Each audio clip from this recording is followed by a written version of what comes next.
So friends, welcome to my JV Soul.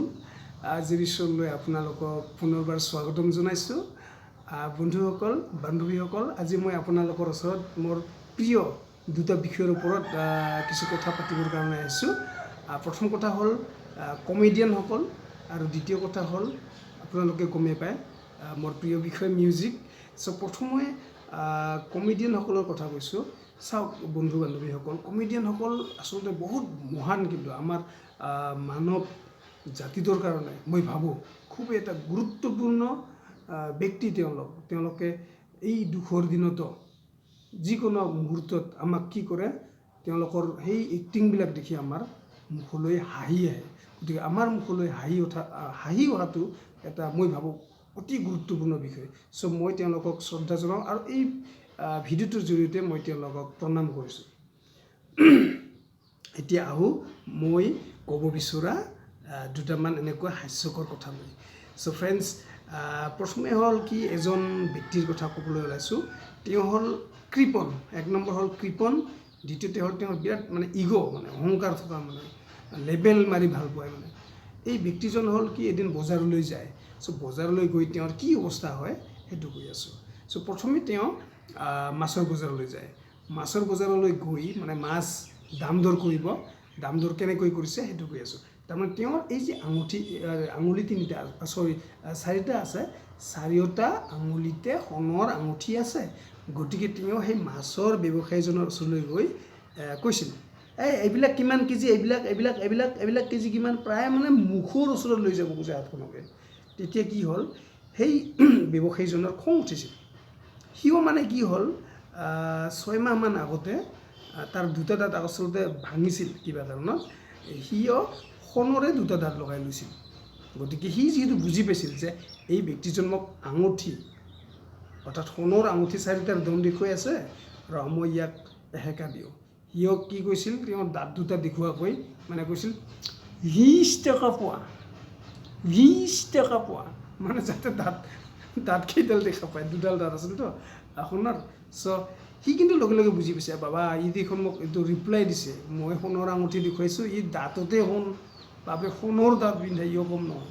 গতিকে তেওঁৰ তাতেই মুখৰ মাত বন্ধ হৈছিল আৰু তাৰ পৰা গুচি গৈছিল। চ' তাৰপিছত তেওঁ সিদ্ধান্ত লৈছিল কি, যে আজি মাছ নাখাওঁ, আজি লোকেল কণী খাম। চ' লোকেল কণী খোৱাৰ কাৰণে যেতিয়া তেওঁ সিদ্ধান্ত লৈছিল, তেওঁ বজাৰত এডোখৰ ঠাই আছে য'ত সাধাৰণতে আমাৰ গাঁৱৰ পৰা আমাৰ যিখিনি লোকেল শাক চব্জি, কচু, ঢেকীয়া এইবিলাক লৈ আহে আমাৰ এই যে আইতাসকল। চ' তেওঁ তেতিয়া সেই ঠাইখিনিলৈ গুচি যায় লোকেল কণী খাবৰ কাৰণে। চ' তাতে গৈ দেখা পায় কেইগৰাকীমান মহিলা আমাৰ আইতাৰ বয়সৰ হ'ব, তেওঁলোকে বিক্ৰী কৰি আছে। তাতে গৈ ডাইৰেক্টলি সুধিছে, আইতা কণীবিলাক লোকেল নে? তেতিয়া ক'লে লোকেল। তেতিয়া ক'লে কিমান দাম? 20 টকা যোৰা। যে এযোৰা 20 টকা, অৰ্থাৎ এটা 10 টকা। তেতিয়া সেই ব্যক্তিজনে কৈছিল, আইতা কণীবিলাক ইমান দাম। তাৰপিছত কৈছে, নহয়তো লোকেল, ইমান দাম নহয়তো, ঠিকে আছে লোকেল কণী ন। তেতিয়া আকৌ কৈছে, আইতা কণীবিলাক ইমান সৰু সৰু।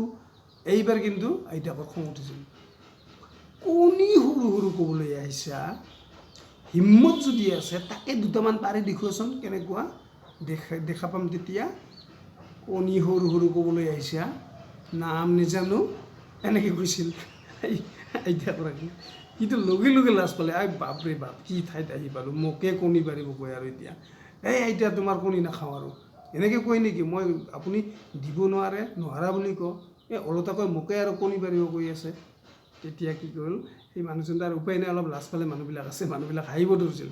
চ' সি তেতিয়াই তাৰ পৰা গুচি আন ঠাইলৈ যায়। তেতিয়া সি আকৌ ভাবি আছে যে আজি আপেলকে খাওঁ দে, 1 কেজিমান আপেলকে লৈ যাওঁ।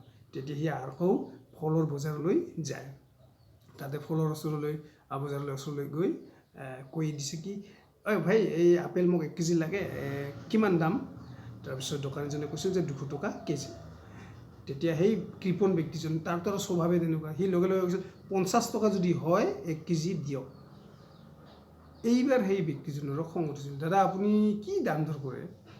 200 টকা কৈছোঁ আপুনি 50 টকা কৈ আছে এটা সীমা থাকে তো দাম দৰ কৰাৰো এইটো আপেল এক কামোৰ খাই যোৱা ইয়াৰ পৰা খাই তাতে আৰু ভালকৈ সজাই থৈ যোৱা বেলেগ কাষ্টমাৰে যদি আহি সোধে এইটো আপেল কি হৈছে মই তেতিয়া ক'ম যে গৰুই খাই গৈছে ইয়াতো সেই একেই অৱস্থা তাৰ মুখৰ মাত হেৰাই গ'ল আজি কি নহ'ল মানে নিজকে নিজে থতৰ মতৰ কৰি তাৰ পৰা তেতিয়া সি কি হ'ল গুচি আহে চ' ফ্ৰেণ্ডছ এই কৃপণ ব্যক্তিজনৰ বজাৰত এনেকুৱা অৱস্থা হৈছিল চ' এতিয়া লাষ্ট টাইম মানে যিহেতু আপোনালোকক কৈছোঁ কমেডি আৰু মিউজিকটো মোৰ বহুত ভাল লাগে মই কিন্তু বহুত গায়ো ভাল পাওঁ গায়ক যদিও নোৱাৰোঁ গান গাবলৈ কিন্তু গায়ক হোৱাৰ দৰকাৰ নহয় এইটো নিজস্ব ব্যক্তিগত অলপ ফান আৰু কৰি ভাল লাগে চ' মোৰ প্ৰিয় গায়ক আপোনালোকে গমেই পায়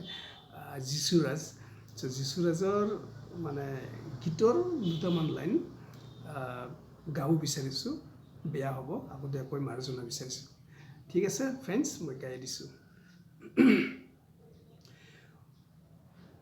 মুগাৰে হাজতে মাৰি দি মই বিচনী যদি গৰম উঠে নাচতে ঐ নাচনী তথাপিও যদি গৰম উঠে নাচনী চুমা দি ফুচলাম মৰমৰে নাচনী হাতে গামেখাৰ দেখিবলৈ ধুনীয়া জানানে নাচনী পৃথিৱী ঘূৰণীয়া দুলীয়া জানতে দেখিছিলোঁ যিদিনা সিদিনাৰে পৰা তোমাৰ প্ৰেমত বলিয়া আশা ৰাখিছোঁ শ্ৰদ্ধাৰ বন্ধু বান্ধৱীসকল আপোনালোকৰ ভিডিঅ'টো ভাল লাগিছে আৰু গীতটো নিশ্চয় বেয়া হৈছে কাৰণ মইতো গায়ক নহওঁ তথাপিও গাই ভাল পাওঁ সেইকাৰণে গাই দিলোঁ এইখিনি চ' যদি কিবা ভুল হৈছে আপোনালোকৰ ওচৰত ক্ষমা মাৰ্জনা বিচাৰিছোঁ থেংক ইউ